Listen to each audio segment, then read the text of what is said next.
Hey, David. How's it going? Good. How are you? I'm good. This is the last conference I have to attend. Yeah. I can't remember, did you have an interview? Did we talk about an interview for you coming up? I'm getting mixed up on who had interviews, who didn't. No, I don't have a job interview coming up. Okay. Somebody I was talking to, I think Would wish I've, I had one, but what year are so you, lucky them. again? What year are you in school again? Senior. Senior. Oh, okay. So it's coming. It is coming. Yeah. Like I a like a bullet train. It's coming. I'm on the tracks. Yeah. Hey, Naomi, how are you? I'm doing well. How are you? Good. Hi, Tamara. Hi. Are you in here for a class assignment or because you wanted to just see what this is?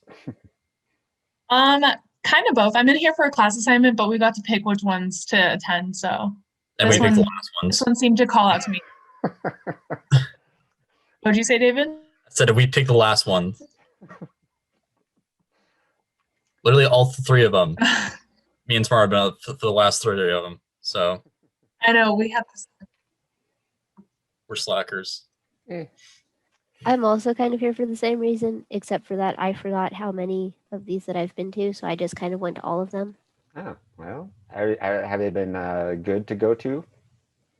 For the most part, yeah, there were a couple at the beginning that were kind of a little rocky, but most of them have been pretty good, and I've gotten pretty much exactly what I expected out of them. So Awesome.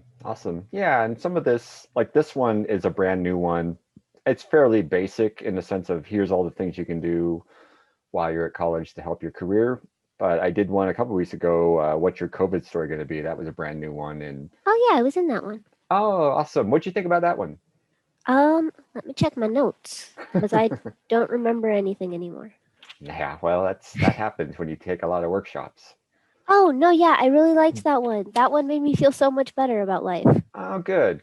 Well, there'll be some overlap on that one with this one, in just the sense of here's some things you can do instead, and maybe you had to change your plan. Here's some things you can do. So you'll probably see some of the same stuff, but hopefully some new stuff as well. Awesome. Okay. All right. Well, it is 2 after, so I am going to get started. And just an FYI, I am recording this so that I can put it on our YouTube channel, and then people that couldn't make it can watch it. So welcome everybody. My name is Aaron Woods. I am a career counselor. I focus on the College of Arts and Humanities, but we all meet with everybody. I just spend a little more focus on figuring out careers that are for English students, history students, world language, culture students. So each college has a primary career counselor, but like I said, we see a lot of different people. I personally had a 20-year career in high tech, so it makes sense for me to see some people who are interested in that. So the focus of this is just about how can you stand out? How can you be more competitive of a candidate? Sure, you can do your classes, and I don't want to discount that's a minimum, because that can be really hard, and I want to honor that. But there's also a lot of things you can do without a lot of time commitment that can help you stand out more. You can learn more, get more career development, and possibly learn some more things, and you can put those on your resume, talk about them in the interview. College is a great time to be able to do that. Of course, being in person would be a lot nicer for that and being on campus, but there's still a lot of student clubs that are going on. There's still a lot of things that you can be doing. And what we're going to talk about today, a lot of those, we're going to talk about a lot of those things you can be doing today. Even if you're working and a student, which I totally get how fun, sarcastic fun that is, and how hard it is, but workshops like these, half an hour, info sessions with an employer, an hour. So there's a lot of different things you can do that don't cost a lot of time that can help you prepare for the career, for your career. And I'm totally would love questions along the way. If you have a question, you can put it in chat or you just speak up. I don't mind if you interrupt me. And it would be great to get a little bit of a discussion going, or if anybody if has ideas that I didn't think of, that would be great. before I move on, I'll just check in right now. Does anybody have any questions on what we're planning to do today? Okay, so great place to start is we have this document called the Career Guide. You can get this on the homepage of Career Services, which you can find on any of the main CWU homepage, and then Student Success. This is a document about 30, 35 pages. It pretty much covers a lot of what I'm going to be talking about today. If I could only give you one resource, it would be this, because it has so much in it that's valuable. It even has help on dressing for success, dressing for interviews, interview questions, just a lot of different things. It also has a four-year plan that we're going to walk through, and that is more for traditional students. But if you are a transfer student, doesn't mean you can't utilize what's in there, even in the stuff that's the first and the second year. And today is just going to be a lot about ways you can do more, ways you can prepare for your career, ways you can gain experience, ways that you can maybe shortcut some of your learning, so that when you when you're in school in your final years, or you're getting ready for that career, we would love to help shortcut some of that, so you don't have to learn by trial and error, and you'll have more success for the effort that you're putting in. And it's not too late. If you're a senior like David is, there's still things you can do. And certainly utilizing career services for resumes, cover letters, interviewing, job search, all of that. Those are all things you can be doing. All right, so the first year, if you were a freshman, this is typically what we would encourage people to do.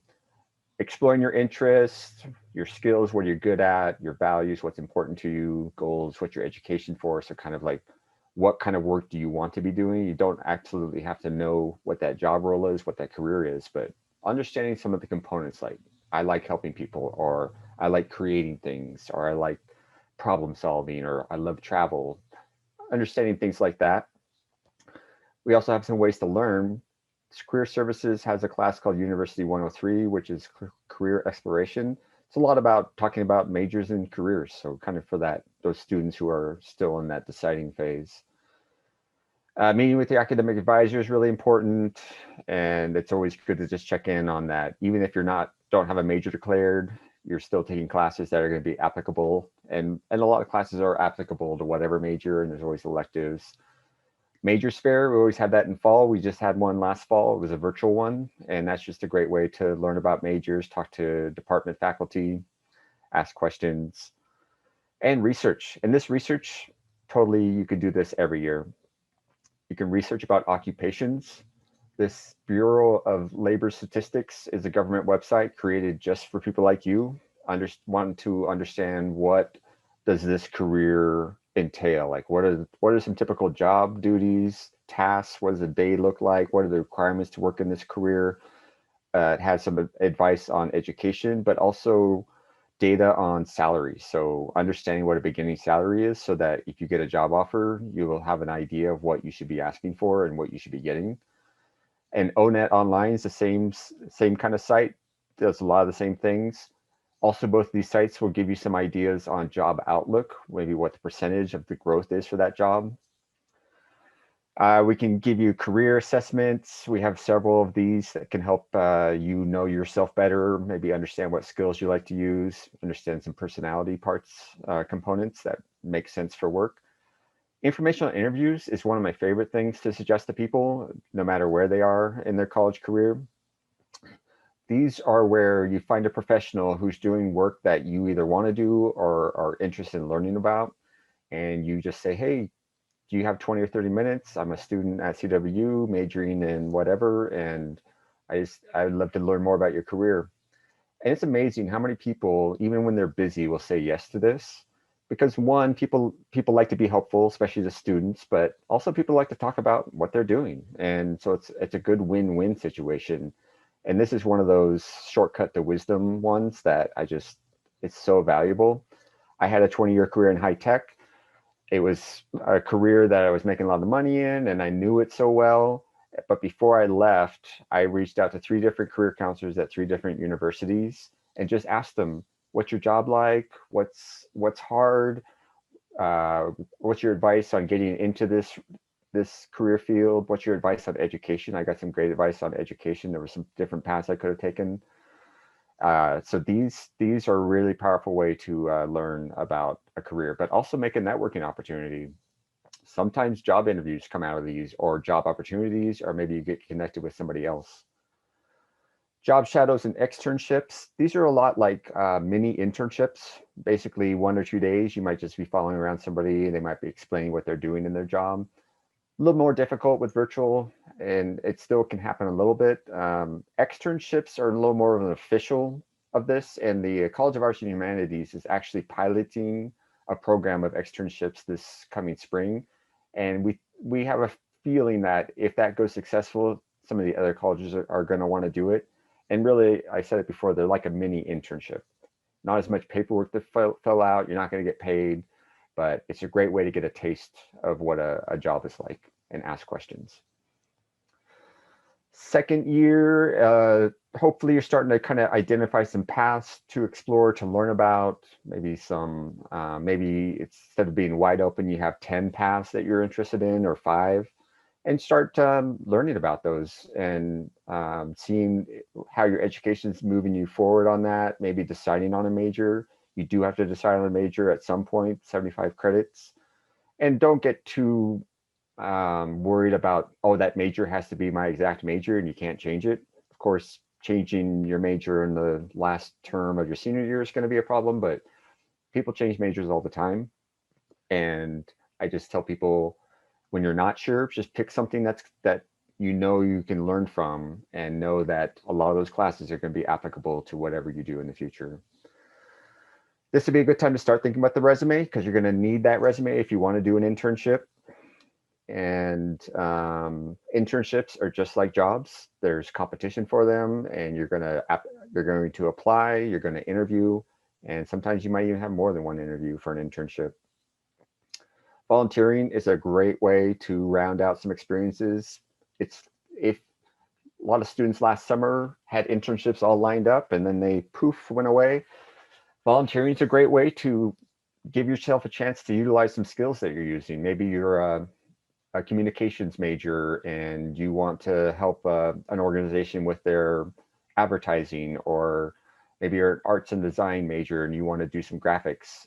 Find an organization that you believe in. It could be a church, it could be a nonprofit, whatever you're interested in, and just volunteer. Like, I'm willing to give you 4 hours a week of my time for 10 weeks if I can do this kind of work. And maybe you're going to do some of the normal volunteering work, but definitely try to find an organization where you can use the skills that you're learning to give yourself some practical experience.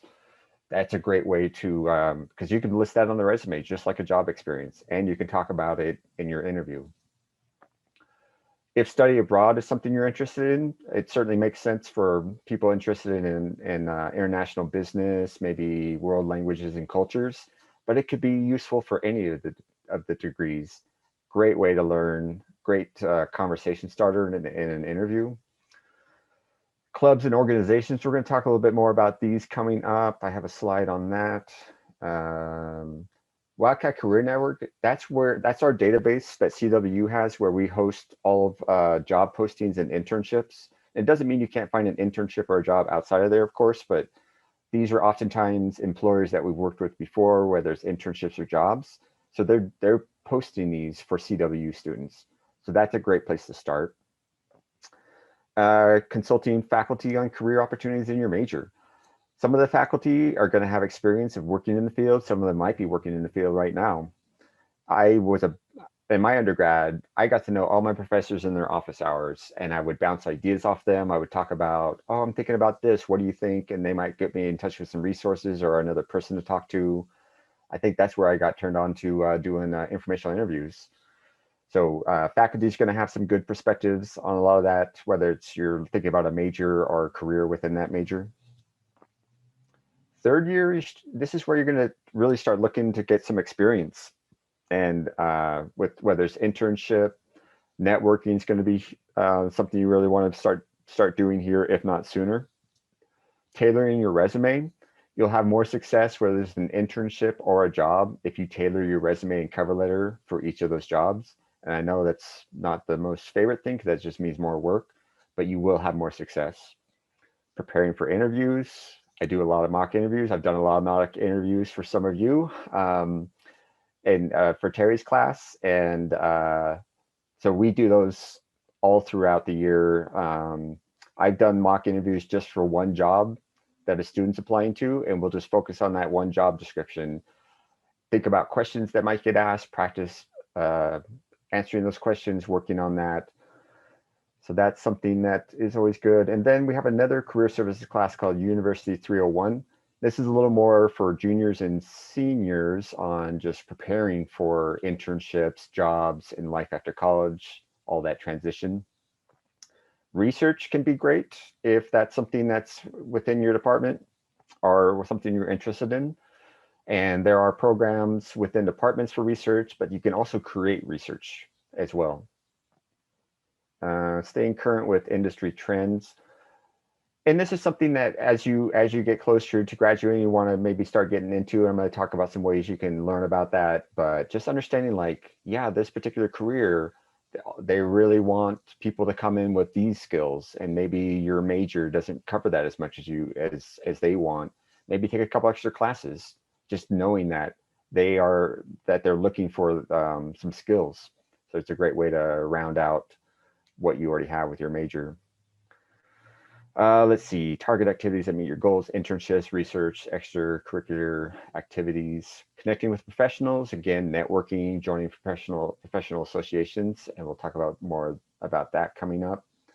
Graduate school, if that's something that you know is in your future, then start researching grad schools, and that can be a process. We can help you with that in career services.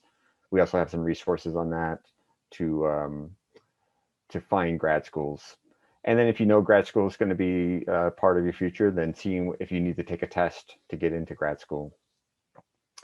So that fourth year is all about putting it all together and start looking for jobs, building your network. Hopefully you've done some of that before, getting that resume ready for the jobs you're applying to, brushing up on interviewing, doing interviewing again if you know you struggle with it. I probably had at least 50 interviews in my life, and it does get easier. I'm not saying that go out there and try to get 50 interviews and they'll feel fine. I would say my stress level early in my career was like an 8 out of 10, and now it's like a 3 or 4 out of 10. So I'm still nervous, but it does get easier. It's like a muscle. So I tell people, if that's a struggle for you, just practice, and that's something that we can help you with in career services. Building skills, looking for opportunities where you can coach, train, mentor, supervise others. A lot of that can be done in student organizations, maybe tutoring. Maybe you're interested in sports. So just looking for ways, again, for you to demonstrate those skills can really help you stand out. Participate in professional development. That's like this workshop. Career fairs. That's I went to a career fair in my undergrad when I was a junior, knowing that I wasn't looking for a job. Just a great way to learn about jobs. I talked to the CIA was at our career fair. I talked to them for 15, 20 minutes, just to ask them questions like, oh, what would it be like to work there? Or FBI was there. I talked to them as well. But it's also a great way, like if you kind of know where you're heading, you could talk to some of those employers. It's a networking opportunity, which is great. You could ask about internships, which is also really important and valuable. But it's also a great way you might learn something with that conversation, just like I was talking about how industry trends, what's changing. Maybe they'll say, yeah, we get a lot of college grads with this major, but we're noticing that they're not coming in with these skills. Maybe you can round out your education with learning some of those skills and make you even a more valuable candidate. And this is the time to start considering, like, do you want to work in a city? Do you want to work rural? Do you want to travel? Do you want to stay in the same place? And researching the salary, understanding benefits, even just understanding what is a good benefit package. Sometimes students have never had benefits from a job, and that's something that we can talk to you about. And like, yeah, that looks like a pretty good package from our experience, and understanding things like retirement plans and health benefits. Environment, where do you want to work? Do you want to work in an office? Do you want to work outdoors? Do you like working with a team? Do you like working alone? I'm sure a lot of people are kind of a combination of both on the team working alone. And do you need flexible hours? Maybe you have a family, or maybe you have family commitments, or maybe you know you're going to have a family soon. So looking for work that you're not going to work evenings or the weekends, or just understanding that what you're getting into and just researching that, so you know that you're not going to get into a situation that's like, oh, I'm not going to be able to keep this job. And we tell people start searching in fall. And it feels a little weird, but I actually did this for my master's degree program. I got my master's last year, and I started applying in November, and I was going to graduate the following year in May. I did a phone screen for this job, CWU, in November. I did an in-person interview in December. I had the job in January, 4 or 5 months before I graduated, and they held it for me, which is not everybody's going to do that, but maybe a month or two they'll hold it for you. So don't be shy about starting early, because it's such a wonderful feeling to have that last 3 months of school, knowing that I had a job lined up. Another CW student I worked with, she had a job lined up 3 months before she graduated. And there's no guarantee that doing all this, you're going to automatically have that, but it will help. It totally will help. It will help you understand what's out there, what's going on. Maybe you get some practice interviewing. And I know that a lot of you are busy, and a lot of this can seem like work, and it is, but it's not that I'm saying you need to add 8 hours of work a week to do these kind of things. A lot of times just like a half an hour here, an hour there, maybe make a schedule. Like every Saturday, I'm going to spend 2 hours doing this, and every Sunday, I'm going to spend an hour doing this. Just different ways to start preparing and get yourself ready. All right, I'm going to pause there. Any questions on what I was showing you in those 4 years? Anybody?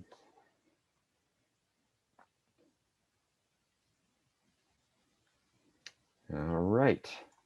As you notice, sometimes I'm looking off to the side. That's where my other monitor is, where I have the chat and the window of you. All right. So, David, did you have something? Just waving. Okay. All right. Networking. So now we're going to go into a little more of a deeper dive on some of the things we talked about before. Networking is huge. It was something that I didn't believe in early in my career, but it does work. It does help. There is a lot of jobs that people have that were never posted on a job site. In fact, there's stats that show like 80% are in this hidden job market. And it just means that hidden job market just means you're not going to see these jobs publicly displayed on Indeed.com or other websites. A lot of these jobs are probably hired from within the company, but a lot of it is just word of mouth, networking. You do an informational interview and you make a good impression, and they might say, hey, you know what? We have a job coming up that I think you would be great for. Could I get your resume? And I've had that happen a couple of times. Getting your resume, that person puts your resume on the hiring manager's desk. Such a way to jump the line. Doesn't mean you're going to get the job, but it's like a referral. You've already gotten to the top of the list. So huge. Informational interviews, I talked about those. That's a great way for networking, talking to faculty again. Alumni events. We have a lot of these throughout the CWU. Last week in College of Arts and Humanities, we had a bunch of previous students come in and just talk about their careers, how they got there, their advice on getting into that career, and advice for students who are still in school on maybe some ideas on what you can do while you're in school to prepare for that career. So those are usually happening throughout the year. And developing references along the way. Professors are going to be great, especially if you work with them multiple times, whether you're a student or maybe you're doing some projects. Supervisors from either current or past work experiences could be great. And just regular professionals that maybe you establish relationships with, or you do an internship with, or maybe even a volunteer experience. Just people that know what you can do, who can speak about you. And one thing on the references that a lot of people don't think on is when you ask somebody to be a reference, ask them if they're willing to be a strong reference for you or a positive reference for you, because everybody can say, yeah, I'll be your reference, but they might not say a lot of things about you, or they might not know much about you. So if you took a class from one professor and then you try to use that professor as a reference, you want to ask the professor, but but that reference needs to know about you, to be able to speak about your work and what you can offer. And I know it might seem a little bit weird to ask that, will you give me a positive or will you give me a strong reference? But it's so much better than wondering, because you might not get the job and it's like, oh, I wonder if this reference isn't that strong. So it's worth asking. LinkedIn is huge for networking. It is becoming such an important platform for careers that and job search. There's a lot in there for job search as well. A lot of recruiters are using LinkedIn first when they look for candidates. And you don't need to know somebody to make a LinkedIn connection. I get people that connect with me all the time who I don't know, and it's pretty informal, but it's just a great way to get to know what somebody's history is. One of the things I talk to students about a lot is looking at professionals who've been in their career for a while and looking at their job history. And you're going to see a lot of times that it's not a very linear, like it wasn't just a straight progression. They might have done this kind of work for a few years and then did this kind of work for 5 years. And now they're a CEO of this company. I just heard of a story of a CEO of a pretty large company who has an English degree. And so it just shows what's possible with a lot of different twists and turns. And it's also another, I'm a big believer in mindset, being ready for your plan to change or opportunities come up, because you're going to get out there, you're going to work for a while, and you're going to learn some things like, okay, that's what I expected. I like that. And there's going to be some other things like, oh, I didn't realize there's so much paperwork, or that this was so frustrating. So sometimes, unfortunately, work is about finding where it's not at, which is a lot of things in life. And we have to do it. We have to do it sometimes for 2 or 3 years just to really discover, like, yeah, I don't exactly like that career, but I like elements of it. And so then my next progression will be branching off from that. You're certainly going to learn some skills along the way. And if you go to a bigger company, there's lots of opportunities. I worked at Intel for 16 years. I probably had 6 or 7 different job roles that were pretty different from each other. So just understand that is kind of the nature of work. We don't have a lot of get that job out of college and you're going to stay in that job for the rest of your career. It doesn't happen very often.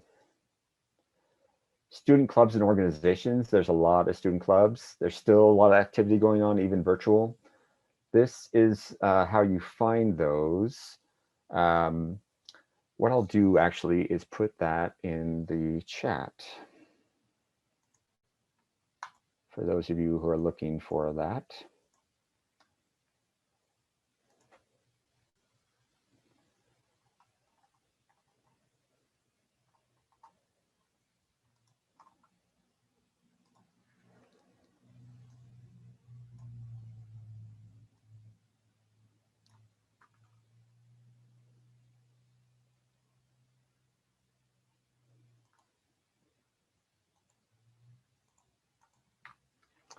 Okay, so student clubs are a great way to, especially if you're interested in leadership, you could become part of the organization, maybe one of the members of the president, vice president, treasurer, all those different things.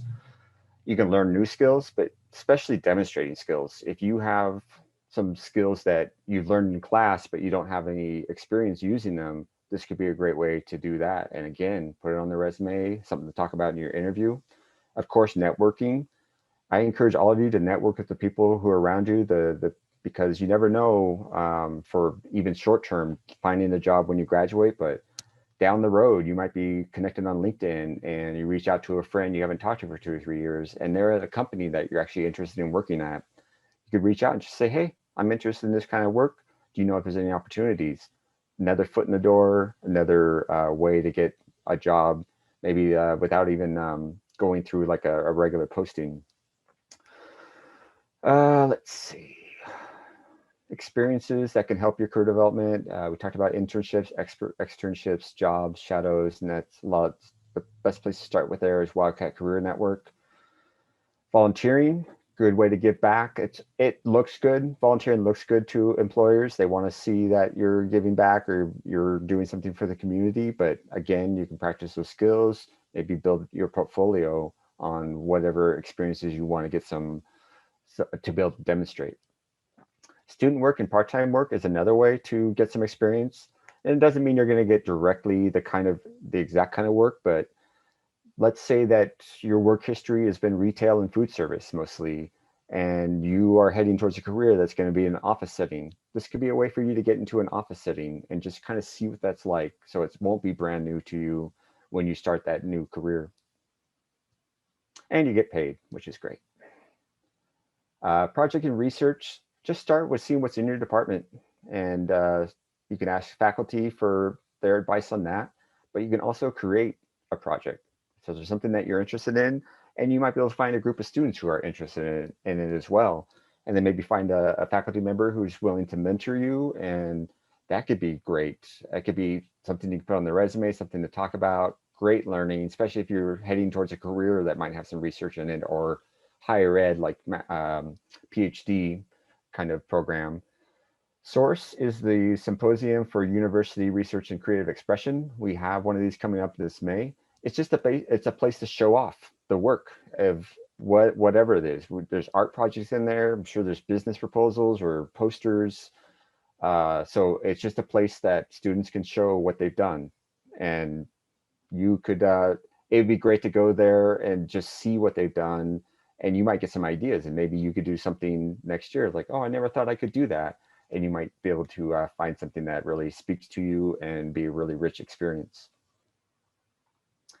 Lots of organizations. I chuckled to myself. I found this organization, the National Association of Wedding Professionals, the American Council on the Teaching of Foreign Languages.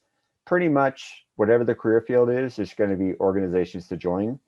Now, some of these organizations are going to be pretty formal, and they might cost some money.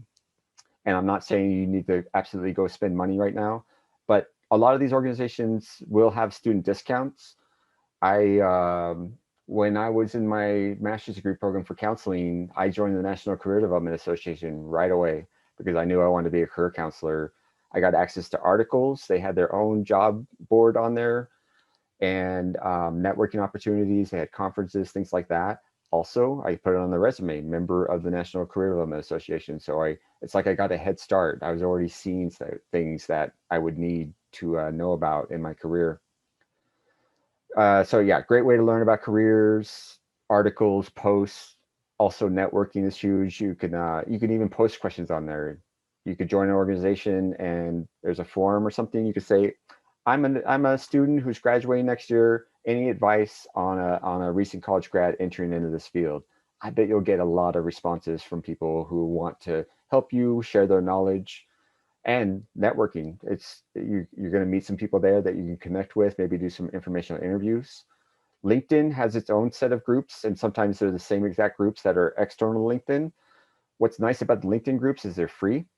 You just have to kind of say, I want to join, and then somebody lets you in. And then again, you're going to see what they're talking about, what maybe some current trends are. You could put questions on there too for hiring.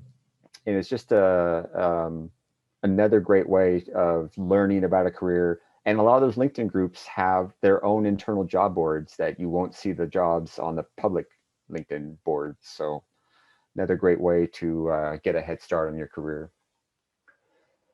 Certifications, additional training. Just like there's organizations for every career, there's probably certifications for every career, almost every career. And I was a project manager in my previous career. There was a pretty lengthy project management certification that I could have done. I actually started doing it, but I didn't need it for my job, but it just would have been a great thing to put on the resume. But there's versions of that. Microsoft, you can get all kinds of certification with Microsoft, Cisco, human resources. Again, most any career is going to have some of these certifications. And additional training, LinkedIn Learning. You can sign up to get a month free of their LinkedIn Learning. This is just hundreds of classes. If let's say that your degree program doesn't cover something that you think you want to know about, like maybe you're majoring and there's not a lot of Excel, and you know that you're going to need to know more Excel. LinkedIn Learning has these programs where if you take this series of classes, you get this digital badge, and you can put that on your resume. So you're rounding out your education, maybe filling in some gaps without having to spend money unless you go past the 1 month. but you can take classes totally on your own time, and it doesn't cost anything. There's lots of online learning besides LinkedIn Learning. Yale Online. I've taken 2 or 3 of these Yale courses. Yale professors. I'm learning the same content that their students are learning, and it's free unless I want to get like a certificate or something. And then it's like $30 or $50 for a certificate for a lot of these classes. Lots of systems out there. Lots of well-known universities are doing programs like this. Learning about careers. Last year, we started this series called Discover Your Path videos. And if you look at our YouTube channel on our Career Services website, this is us interviewing alumni, talking about their careers, what they've learned, how they got into the career, their story from when they graduated, but also looking back on what advice they might have for students and their perspective on their education. We do have some field trips right now. They're virtual. They're called career treks. And there's one coming up on this Tableau software, and there's more coming up after that. Bureau of Labor and Statistics we talked about earlier on. That's how you can learn about careers, salary, job outlook, things like that. Also, these sites will tell you about salaries for location, because working in Spokane for the same job is going to be different than working in Seattle. The Seattle one better pay more. If it doesn't, then you might not want that job. So that's a great way to learn about what salaries are like for geographical areas, including just the nation as a whole. ONET, same thing. Career fairs, info sessions. And if you go to our CWU career site, this live link, you'll see it on the front page. This just shows you all the upcoming workshops. We talk a lot about careers and career development in here, but we also have info sessions where an employer will come in and they'll talk about their company, and you can ask questions. They'll talk to you about the hiring process. Maybe they'll give you some tips and tricks. Another great way to learn about careers, and again, another networking opportunity. And then just basic career preparation. That's why we're here at Career Services. You can make an appointment with any of us. Just book an appointment. You'll see what our schedule is. But career counseling, job search, resume, cover letter, interviewing, branding, LinkedIn, grad school, career success, even just understanding like how to transition from college life to career into a professional career setting. That's something we can help you with, just understanding what you're moving in towards, and maybe whether it's an office setting or a certain industry, we can give you some ideas on how to succeed quickly when you get into that career. And if you think about grad school, these sites have some resources on understanding what grad schools are around, the quality of their programs, maybe some application data. Talking to faculty is huge. I think that's a really good way to start on that, is just they're going to have some perspectives on that. Grad school search, applications, interviews, and again, Career Services can help you with all this as well. And I'm talking a lot about things that you could be doing while you're at college, and I'm not saying that you need to spend all your free time doing these things. So still have some fun. Here are some upcoming events that are online that you can do. So just trying to find a balance of that, and try not to leave it to the last minute. We do have a lot of students that come in the last term and then start all of this kind of work, and they're already kind of behind because a lot of people have already searched for jobs, and there's going to be a huge group of people who graduate who are going to be searching for jobs as well. But life can be tough. You might be working full time, you just don't have the time. That's fine. But if you can, a lot of these things don't take a lot of time, and you can maybe just start spending an hour a week doing something on one of these topics that we've talked about. And yeah, what if I'm busy and working? So many of these things are short-term. Workshops are typically half an hour to an hour. Seminars, same thing. Alumni events, same thing. Info sessions, usually the same. Career counseling, 50 minutes. That's our sessions. And it's amazing how much can get done in a few of those sessions, or even just one session, just starting, getting a start and understanding, here's what I can do. Here's how I can get started. Here's how I can effectively do this work. Because that's something we can help you with, is all this stuff, all these ideas. You don't have to start from scratch. There's a lot of learning that's already been done. And instead of you trying to figure out what to do, we can help connect you with those resources and maybe save you a bunch of time so that you're using your limited time effectively. Okay, I have a survey that I would love if you wouldn't mind filling out so that we can understand how we can make these better. I'll put this in chat. It's anonymous, but yeah, that really helps us. So now we are done. Are there any questions?